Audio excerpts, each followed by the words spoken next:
Establishing a pivot point is essential to building consistent aim. In high-accuracy sports, a pivot point is used to simplify movement and reduce the opportunity for error.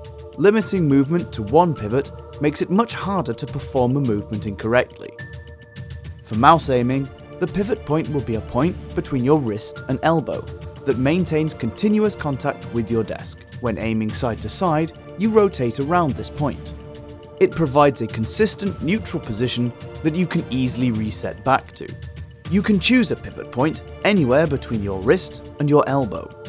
A pivot point close to your wrist will lead to a wrist aiming technique and require a high sensitivity. A pivot point close to your elbow will lead to an arm aiming technique and require a low sensitivity.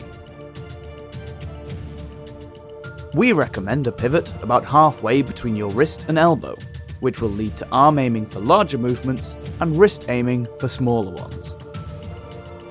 This is the most common technique amongst pros and avoids many of the disadvantages associated with a wrist-only or arm-only technique, namely, avoids the injury risks of exclusive wrist aiming, better endurance, wrist muscles are small and fatigue faster, easier to learn as it avoids small movements with the arm and large movements with the wrist, allows you to use a versatile, balanced sensitivity.